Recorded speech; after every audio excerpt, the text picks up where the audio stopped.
Looking for your dream home? Just press print.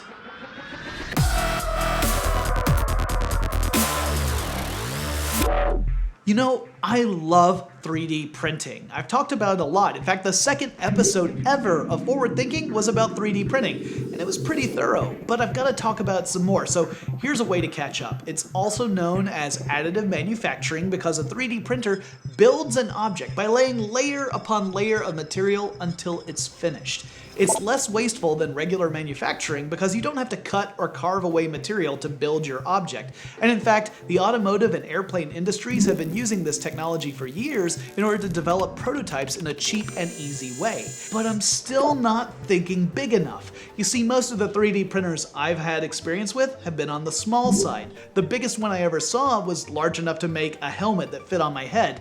But when it comes to 3D printers, size is not a limiting factor. So what if you built a 3D printer large enough to print a house? Well, if you did, you're late to the party because someone has already done exactly that. And I'm not talking about a hypothetical prototype. I'm talking a working 3D printer that uses recycled construction material and quick-drying concrete as ink. A Chinese company called Winsoon used 4 of these types of 3D printers to build 10 houses in one day outside of Suzhou, China. Now, how big are these printers? Well, how about 33 feet wide by 22 feet tall? And for our friends outside the United States, that's 10 meters by 6.6 meters. These printers are gargantuan. Now, these printers follow pre-programmed patterns, and those patterns are designed to create structurally sound houses so that they can stand up to their own weight. Now, Winsoon's approach requires some work because they print the various pieces separately and then they have to put them together. Even so, with this approach, they're saving money with materials, with labor, with time, and these houses cost less than $5,000 a piece. So this approach could really be a boon for low-income housing.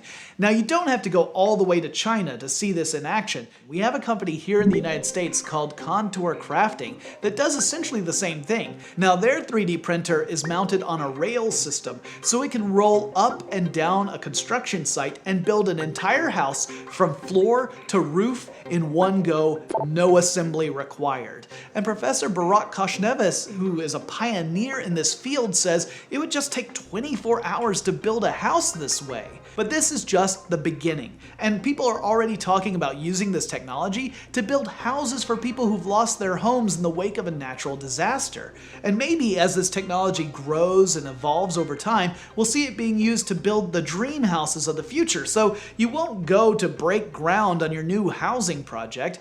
You'll just make sure the toner's not too low. Okay, I've got a question for all of you this week. What do you think about 3D printing? Is it going to democratize manufacturing, or is it spelling the doom and gloom of the consumer market? What's your take on this technology?